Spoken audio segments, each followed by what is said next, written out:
Guys, welcome back to my channel earth mom Dehradun. मैं हूं ज्योति और वेलकम है आप सभी का मेरे चैनल में। अगर आप इस वीडियो के माध्यम से चैनल में नए जुड़े हैं तो प्लीज़ आप लोग चैनल को सब्सक्राइब ज़रूर कीजिएगा। साथ में नीचे एक बेल नोटिफिकेशन है, इसको भी हिट कर दीजिए ताकि मेरे आने वाली हर वीडियो का नोटिफिकेशन आप सभी को सबसे पहले मिल जाए। दोस्तों, एक प्यारे से सब्सक्राइबर ने मुझे कॉमेंट सेक्शन में कॉमेंट किया था कि दीदी आपको पिंक कलर की ड्रेस में देखना है। जितनी चीज़ें मैं फुलफ़िल कर सकती हूँ, जितनी एक्सपेक्टेशंस आपकी मैं जेन्युइन एक्सपेक्टेशन फुलफ़िल कर सकती हूँ, मैं अपने एंड पे हमेशा कोशिश करती हूँ। चाहे आप मुझे कोई नया कंटेंट सजेस्ट करते हैं, मैं डेफिनेटली उस पर भी ट्राई करती हूँ। तो मैं आपको ये भी प्रॉमिस करती हूँ कि अगले 1 वीक तक आपको मैं पिंक ही कलर के ड्रेस में दिखूँगी। तो ये एक प्यारी सी इच्छा मेरे एक प्यारे से सब्सक्राइबर के लिए। इसी के साथ हम आज की रिएक्शन वीडियो शुरू करते हैं। और हाँ, आप भी मुझे कमेंट सेक्शन में अपनी भी फरमाइश बता सकते हो। कोई ऐसा कंटेंट जिस पे आप चाहते हैं कि मैं रिएक्शन दूं, वो भी आप मुझे ज़रूर बताइएगा। चलिए इसी के साथ हम लोग आज का रिएक्शन वीडियो शुरू करते हैं। इस पूरी कंट्रोवर्शियल माहौल के दौरान ना मेरे दिमाग में एक चीज़ बहुत तेज़ी से आ रही थी। पहले मैंने सोचा था कि इससे रिगार्डिंग मैं लाइव करती हूँ, मेरे सब्सक्राइबर्स के मुझे पॉइंट ऑफ व्यू सुनने को मिलेंगे। फिर मैंने सोचा कि नहीं, लाइव तो एक बहुत बड़ा रिस्क हो जाता है इस समय पे, क्योंकि पैनल के पीछे और चेहरों के पीछे, आईडीज़ के पीछे कौन कब कैसे एकदम से आ जाए, इस चीज़ का कुछ पता नहीं चलता। तो मैंने सोचा चलिए मैं अपने थॉट्स अपनी वीडियो के माध्यम से आप सबके साथ शेयर करूंगी। बाकी आप सबके पास मेरा पूरा कमेंट सेक्शन है जहां पे आप अपने पॉइंट ऑफ व्यू मेरे साथ डायरेक्टली शेयर कर सकते हैं। शायद लाइव की ज़रूरत नहीं पड़ेगी, ये सेफ भी रहेगा। तो क्या हुआ ना, इस कंट्रोवर्सी में मैं देख रही हूँ जिस तरीके की abusing, limit cross, below the belt situation चल रही है। उस सिचुएशन में मैं सिर्फ ऐसे कल सोच रही थी, तो मैं सिर्फ ये सोच रही थी कि इन सब चीज़ों में मनीषा की गलती कैसे है, इन सब चीज़ों में मनीषा क्यों टारगेट हो रही है। जो भी सिचुएशन आज से 4 महीने पहले, 5 महीने पहले हुई है, इस बात को चाहे कोई हेटर हो चाहे कोई सपोर्टर हो बिल्कुल भी डिनाई नहीं कर सकता कि मनीषा के साथ कितना गलत हुआ है। उसके साथ तो अपने खुद के पति ने भी गलत किया है और बाहर वालों ने भी गलत किया है। उस लड़की के साथ 1.5 साल से धोखा हो रहा था।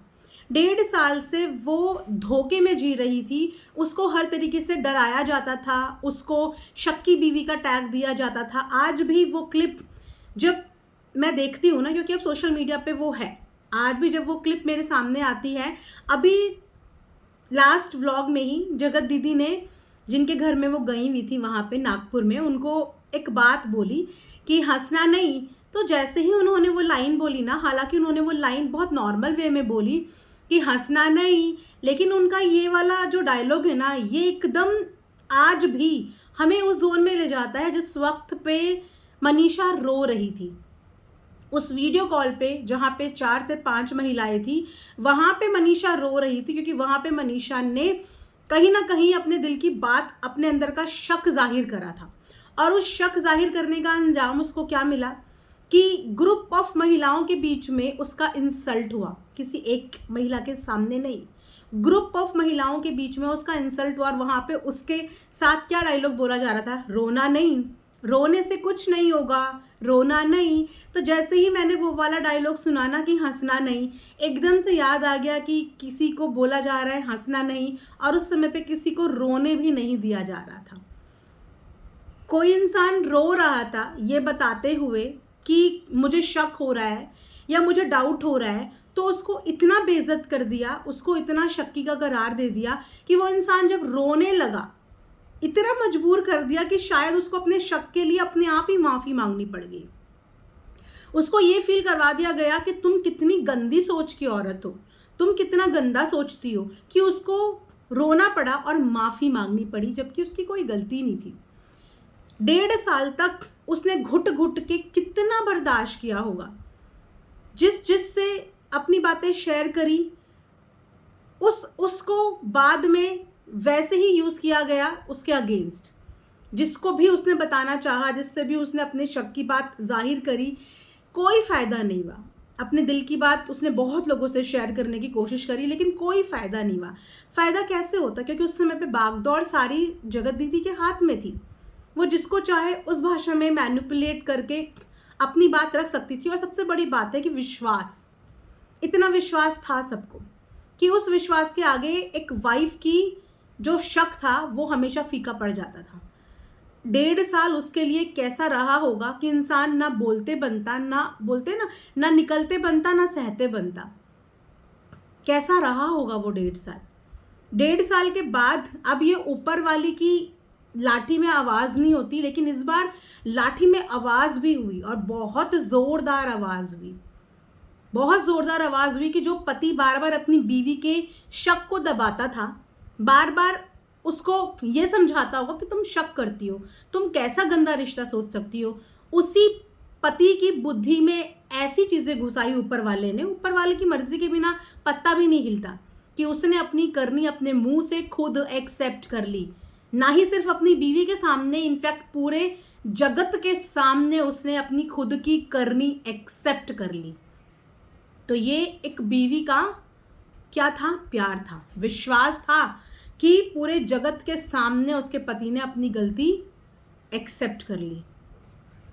तो उस लड़की ने वो 1.5 साल कैसे गुजारे, शायद हम यहाँ पे बैठ के आइडिया भी नहीं लगा सकते। लेकिन जिन महिलाओं के साथ चीटिंग होती है, जिनके साथ चीटिंग होती है, और आज भी ऐसी बहुत सारी महिलाएं हैं जिनके साथ चीटिंग होती है, उस दौरान मैं आपको बता नहीं सकती कि इंस्टाग्राम पे मुझे कितनी महिलाएं कांटेक्ट करती थी, रोती थी कि ना हमारी आइडेंटिटी बताना दीदी, ना हमारे बारे में बताना, लेकिन हमसे बात कर लो, हमसे बात कर लो, हमारा मन हल्का हो जाएगा, हमारी बात सुन लो।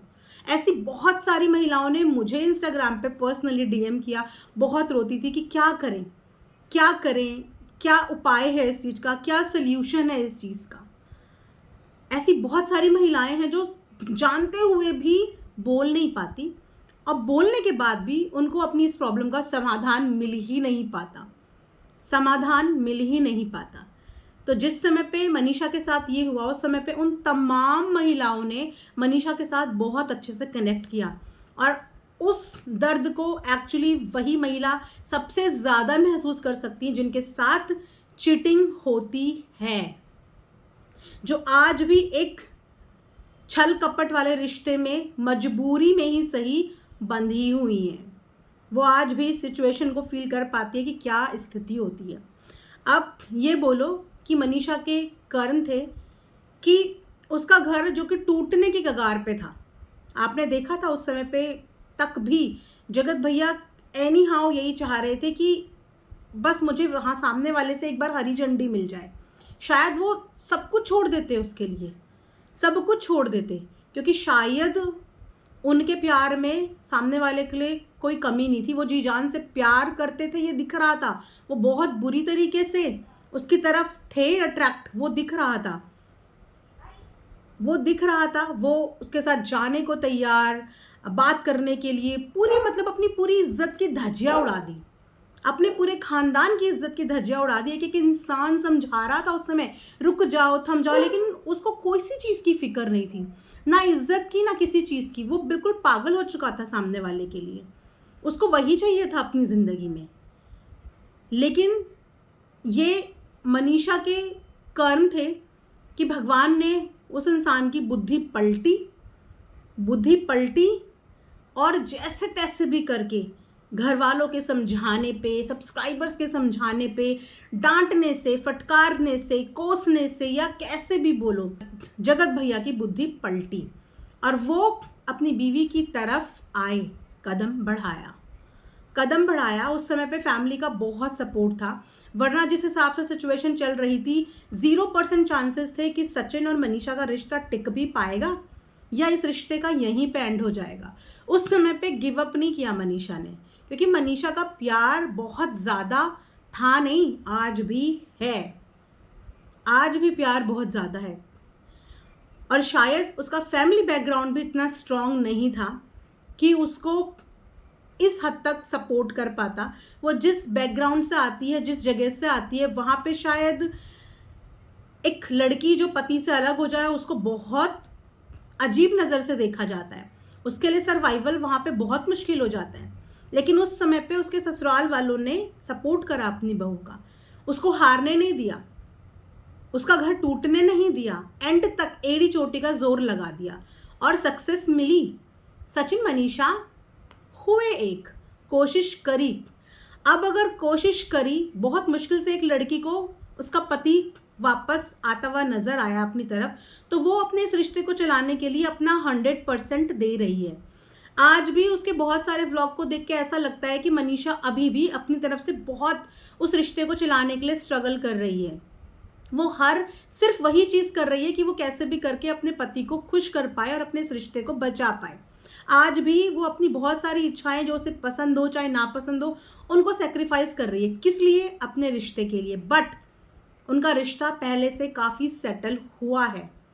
उसका पति लौट के आया है। तो उस लड़की ने एक बहुत बड़ी लड़ाई जो वो हारते हारते जीती है, हारते हारते उस लड़ाई को जीती है। तो अगर अब वो अपने पति के साथ अपनी ज़िंदगी सही से चलाने की कोशिश कर रही है, ट्राई कर रही है, तो उसमें उसको हेट कैसे मिल सकती है? उसमें वो लड़की बुरी कैसे हो सकती है? वो कैसे बुरी हो सकती है? आज की उसके खुश वाले व्लॉग को देख के हम ये कैसे भूल सकते हैं कि ये वही लड़की है जो 1.5 साल पहले रोई होगी, लेकिन दिखाया नहीं। हर रात रोती होगी लेकिन दिखाया नहीं, अपनी तकलीफ जाहिर नहीं करी, हर बार मुस्कुराते हुए नजर आई। इसीलिए शायद कभी किसी को पता ही नहीं चला कि इसको तकलीफ क्या थी। ये वही लड़की है। और अगर आज वो अपनी ज़िंदगी में खुश है, खुश भरे पल शेयर कर रही है, मुस्कुरा रही है, हंस रही है, तो क्या उसको ज़िंदगी जीने का हक नहीं है? मात्र 24-25 साल की लड़की है, मात्र 24-25 साल की। अभी तो उसको ज़िंदगी का अच्छे सा अनुभव भी नहीं होगा। आज की डेट में लड़कियों की शादी 26, 27, 28, 30 साल में होती है। वहाँ पे उसने जब से शादी करी, शादी के बाद उसको जो सुख मिलना था, जो इम्पोर्टेंस मिलनी थी, वो उसे मिली नहीं। और अगर अब वो चीज़ उसकी ज़िंदगी में हो रही है तो वो चीज़ क्या बुरी हो रही है? क्या वो डिज़र्व नहीं करती? क्या वो खुश रहना डिज़र्व नहीं करती? क्या वो अपने पति के साथ घूमना डिज़र्व नहीं करती? उसके ऊपर इस बात का प्रेशर लादा जा रहा है कि तुम प्रेग्नेंट क्यों नहीं हो रही हो, तुमको बच्चा क्यों नहीं हो रहा है, तुमको बेबी क्यों नहीं हो रहा है। जिस परिस्थितियों से वो निकल के आई है, जिन भी परिस्थितियों से वो निकल के आई है, इस समय पे मोस्ट इम्पॉर्टेंट है उसकी ज़िंदगी की वो खुशियाँ जो उस समय पे अपनी ज़िंदगी में नहीं फील कर पाई। अब उसको वो खुशी भरे पल जीने का हक होना चाहिए। उसके ऊपर बच्चा होने का प्रेशर नहीं होना चाहिए। कुछ कमेंट्स आते हैं मेरे पास भी ऐसे जिनका मुझे समझ में नहीं आता, मैं क्या रिप्लाई करूं कि इसलिए बोला था कि पहले बच्चा नहीं हुआ क्योंकि जगत दीदी रीज़न है, तो अब बच्चा क्यों नहीं हो रहा है? अब बच्चा क्यों नहीं हो रहा है? पहले रीज़न उसने दिया कि उनकी वजह से हस्बैंड वाइफ करीब आ ही नहीं पाते थे।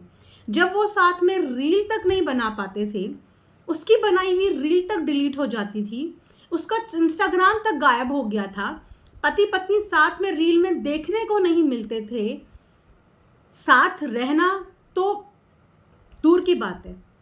ऐसी ऐसी कंडीशंस रखी गई थी उसके लिए, पर उसने कभी जाहिर नहीं होने दिया, कभी ये फील नहीं होने दिया। तिल तिल रोती होगी बट कभी दिखाया नहीं। और अब अगर वो लेडी उसकी ज़िंदगी से निकल गई है तो ये कैसा प्रेशर उसके ऊपर है कि अब तुम बच्चा पैदा करके दिखाओ, क्योंकि तुमने उस समय ऐसा बोला था तो तुम अब बच्चा पैदा करके दिखाओ। बच्चा पैदा करना ना करना ये उसकी अपनी खुद की सबसे पहले पर्सनल चॉइस है, उसके बाद ये ऊपर वाले की मर्जी है। जब तक वो नहीं चाहेंगे तब तक बच्चा पैदा कैसे हो जाएगा? और ये कैसा अजीब सा प्रेशर है कि क्योंकि तुमको ये प्रूव करना पड़ेगा कि उसकी वजह से नहीं हुआ, उसकी वजह से। उसका बोलने का मतलब उस समय पे ये था कि सामने वाली औरत की वजह से वो अपने पति के क्लोज रह ही नहीं पाई, अपने पति के साथ वो टाइम स्पेंड कर ही नहीं पाई। जो उसका हक था, जो उसका समय था, जो उसका वक्त था, वो नहीं स्पेंड कर पाई। उसका पति उससे एक दूरी बना के रखता था। सो बेबी जब भी होगा ऊपर वाले की मर्जी से होगा, और सबसे बड़ी बात कि उनकी मर्जी से होगा जिसको बेबी चाहिए। वो जिस दिन इस चीज़ के लिए मेंटली प्रिपेयर होंगे, अभी तो वो अपने रिलेशनशिप पे काम कर रहे हैं, अपने रिलेशनशिप को हेल्दी करने की कोशिश कर रहे हैं। ऐसे थोड़ी चीज़ें ख़त्म होती हैं। वो दिखाते ज़रूर हैं कि चीज़ें ख़त्म हैं, लेकिन आज भी back camera you never know कि क्या उनकी सिचुएशन होती होगी। मनीषा आज भी जब वो चीज़ें सोचती होगी तो आज भी उसको इतना विश्वास हो पाता होगा या नहीं। तो अभी कुछ समय तो उनको आपस में अपना एक दूसरे के लिए विश्वास हासिल करने में लग जाएगा।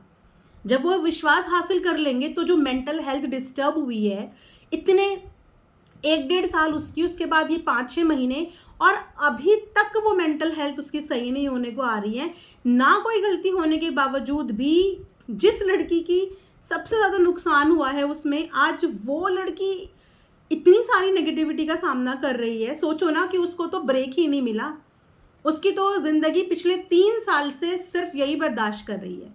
पहले ऑफ कैमरा बर्दाश्त कर रही थी, अब ऑन कैमरा बर्दाश्त कर रही है। उसकी ज़िंदगी में तो ब्रेक आ ही नहीं रहा है। उसकी ज़िंदगी में थोड़ी सी खुशियाँ आती हैं और तब तक वो खुशियाँ कब नेगेटिविटी में बदल जाती है। ऐसे में इंसान अपनी ज़िंदगी के इतने बड़े डिसीज़न, प्रेगनेंसी का डिसीज़न, एक बेबी को पैदा करने का डिसीज़न कैसे ले जब उसकी अभी लाइफ पूरी तरीके से ट्रैक में आ ही नहीं रही है। कैसे वो डिसीज़न ले? इतना आसान नहीं होता जितना आसान बोलना होता है ना कि बच्चा पैदा कर दो, बच्चा पैदा कर दो। उसके लिए मेंटली प्रिपेयर, फिजिकली प्रिपेयर होना बहुत ज़रूरी होता है। 9 मंथ्स की पूरी जर्नी है, वो 9 मंथ्स की जर्नी आपकी सुकून से निकलनी चाहिए। मुझे मनीषा की खुशी से कभी भी कोई प्रॉब्लम नहीं हुई क्योंकि वो लड़की खुशी डिजर्व करती है। हाँ, अगर उसके कंटेंट में ऐसी कोई कमी होती है या हुई है, उसको बोलने में कोई प्रॉब्लम नहीं है क्योंकि उसकी वजह से उसकी मेंटल हेल्थ डिस्टर्ब नहीं होगी। अगर कंटेंट में कुछ प्रॉब्लम निकाली जाए या कंटेंट में कुछ भी रिएक्ट किया जाए, उससे उसकी मेंटल हेल्थ डिस्टर्ब नहीं होगी। लेकिन जहाँ पे उसकी कोई गलती ही नहीं है, वहाँ पे आज अगर वो विलन बनती जा रही है तो मुझे एक्चुअली समझ में नहीं आया कि वो विलन कैसे है। वो विलन कैसे है? अपने पति को किस तरीके से लड़के वो वापस लाई है, ये वही औरत जानती होगी। और अगर लेके आई है तो अपने रिश्ते पे वो इस वक्त पे कैसे काम कर रही है, क्या काम कर रही है। आज भी उसका दिल धक धक करता होगा। आज भी जब उसका पति बाहर जाता होगा तो उसका 1% ध्यान रहता होगा। आज भी वो शक पूरी तरीके से ख़त्म नहीं हुआ क्योंकि दूध का जला हुआ छाछ भी फूक फूक के पीता है। तो पहले उसकी ज़िंदगी ट्रैक पे आनी ज़रूरी है, उसकी खुशियाँ वापस आनी ज़रूरी है। और जिस दिन वो इन चीज़ों के लिए कॉन्फिडेंट हो जाएगी, उस दिन बच्चा आए दुनिया में तो वो बच्चा भी खुश रहेगा, बच्चे की माँ भी खुश रहेगी और पूरा परिवार भी खुश रहेगा। क्योंकि सबसे पहले इन दोनों का रिश्ता हेल्दी होना ज़रूरी है, वो विश्वास वापस से आना ज़रूरी है। उसके बाद एक नन्ही सी जान इस दुनिया में आए तो वो नन्ही सी जान खुश रह सकती है। अब फिलहाल उसका खुश रहना ज़रूरी है। तो मुझे जगत भैया से एक्चुअली कोई लेना देना नहीं है क्योंकि उन्होंने जो किया है, शायद मनीषा की जगह मैं होती तो मैं ऐसे इंसान को कभी माफ़ नहीं करती क्योंकि मेरे अपने खुद के स्ट्रॉन्ग पॉइंट ऑफ व्यू हैं, मेरे अपने खुद के स्ट्रॉन्ग डिसीजन हैं। मैं अपने आप को इतना स्ट्रॉन्ग इनफ समझती हूँ कि मैं ऐसी चीज़ों के अगेंस्ट खड़ी भी हो सकती हूँ, लड़ भी सकती हूँ, और चीटिंग के लिए कोई माफ़ी नहीं है।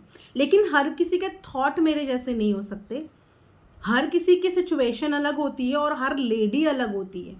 तो मैं कंप्लीटली उसकी सिचुएशन भी समझ पा रही थी उस वक्त पे जब वो अपने पति को पाने के लिए लड़ रही थी। कंप्लीटली समझ पा रही थी कि हर किसी के थॉट नहीं होते एक जैसे, हर महिला इतने स्ट्रॉन्ग डिसीजन ले पाए ज़रूरी नहीं है। लेकिन चलो वो जीती तो, अपना रिश्ता उसने पा तो लिया, चाहे कैसे भी पाया। तो अब और कोई हेट डिज़र्व करे उससे मुझे कोई लेना देना नहीं है। लेकिन मनीषा हेट डिज़र्व नहीं करती, वो लड़की एक्चुअली हेट डिज़र्व नहीं करती, वो भी खुशियाँ डिज़र्व करती हैं क्योंकि उसने अपनी बहुत खुशियाँ कॉम्प्रोमाइज़ करी है। आज जब उसका चेहरा देखा ना, उसकी सूजी हुई आँखें, मुरझाया हुआ चेहरा, तो स्ट्रेस नज़र आता है, स्ट्रेस नज़र आता है, एक्चुअली नज़र आता है। एक इंसान की सहनशीलता, सहन शक्ति की एक लिमिट होती है, एक हद होती है। हम अपने लिए शायद एक तू भी बर्दाश्त नहीं कर पाते अगर कोई हमें तू भी बोल दे। वहाँ पे एक लड़की जिसकी कोई गलती नहीं है, वो अगर इतना बर्दाश्त कर रही है, उसको इतना कुछ, कोई भी आके कमेंट में कुछ भी लिख के चले जाए, जब वो पढ़ती होगी, देखती होगी, फील करती होगी, तो उसने जितना इतना टाइम में अपने आप को बूस्ट किया वो सब निकल जाता है। घूमने फिरने का रीज़न अपना मेंटल पीस भी होता है। इंसान चेंज के लिए भी घूमता फिरता है कि थोड़ा सा चेंज हो जाएगा, थोड़ा सा बॉन्डिंग और स्ट्रांग हो जाएगी, थोड़ा सा एक दूसरे के और करीब आने का मौका मिलेगा। जब माहौल बदलता है, जगह बदलती है, तो एक पॉजिटिविटी आती है अंदर। घूमना फिरना गलत नहीं होता, अपने पति के साथ टाइम स्पेंड करना गलत नहीं होता, अपने आप को वक्त देना गलत नहीं होता, सजना संवरना गलत नहीं होता, और काम करना तो बिल्कुल भी गलत नहीं होता। और वो यही सब चीज़ें कर रही है, अपने पति के साथ टाइम स्पेंड कर रही है, सज रही है, अपना काम कर रही है, अच्छे से कर रही है, मुस्कुरा रही है, हंस रही है, आप लोगों को रोता हुआ चेहरा नहीं दिखा रही है, मुस्कुराता हुआ चेहरा दिखा रही है, आप लोगों को एक पॉजिटिव वीडियो दिखा रही है, पॉजिटिव व्लॉगिंग दिखा रही है, और आप लोगों को हिम्मत दे रही है कि जितनी भी महिलाओं के साथ ऐसा होता है, आप भी अपने पति को जीत सकते हैं। क्योंकि पहली ही चोट पे हर महिला रिश्ता तोड़ दे, पॉसिबल नहीं है। बहुत सारी महिलाएं इसी कोशिश में लगी कि कैसे भी अपने पति को हम वापस लेके आएं। बहुत सारी महिलाएं ऐसी होती हैं जो वापस लाने के लिए कोशिश कर रही होती है। उसने वो वाली जंग जीत ली, अब उसको उसकी ज़िंदगी जीने का पूरा हक है, इज्जत से। क्योंकि उसने नहीं किसी को चीटिंग दी, क्योंकि उसने किसी के साथ चीटिंग नहीं करी थी, उसने किसी के पति को नहीं छीना, उसने किसी से कुछ अफेयर नहीं किया, तो उसको किस बात की सज़ा? वो इज्जत की भी हकदार है और वो खुशियों की भी हकदार है। बाकी यस, कंटेंट पे कुछ भी करेगी तो उस पर रिएक्शन ज़रूर आएंगे, लेकिन इस तरीके के कमेंट्स जो मेरे पास आए, मैंने सोचा मैं उसके लिए एक वीडियो के माध्यम से बता दूं, क्योंकि हर एक कमेंट का मैं क्या कहानी लिख के पूरा रिप्लाई करूं। आई होप कि आप लोग सब मेरी बात को समझेंगे और इतना किसी को भी हेट नहीं देंगे यार कि वो इंसान जी ना पाए, उसका जीना ही मुश्किल हो जाए। इतनी हेट नहीं, हम इंसान हैं, हमें एक इंसानियत अपने अंदर अपने दिल में रखनी चाहिए। किसी को भी आप नापसंद कर सकते हो, किसी की भी किसी चीज़ को आप नापसंद कर सकते हो, लेकिन एक इंसान से नफरत नहीं कर सकते। उस इंसान ने आपका पर्सनली कुछ नहीं बिगाड़ा है, तो आप उससे नफरत नहीं कर सकते। हाँ, आप उसकी एक्टिविटीज़ को नापसंद कर सकते हो, उसकी हरकतों को नापसंद कर सकते हो, लेकिन नफरत और इस हद तक करना कि वो इंसान जीने मरने पे मजबूर हो जाए, किसी के चेहरे की मुस्कान छीन लेना, किसी का जीने का रीज़न छीन लेना, नहीं, ये हमें शोभा नहीं देता। ये एक्चुअली किसी भी इंसान को शोभा नहीं देता कि आप किसी के चेहरे की मुस्कान छीन लें, आप किसी की आंखों में आंसू का रीज़न बन जाएं, ये कभी मत करिए। इसी के साथ ये वीडियो मैं यहाँ पे एंड करती हूँ। आई होप कि आप सबने मेरी वीडियो समझने के लिए देखी हो। Thanks for watching earth mom Dehradun.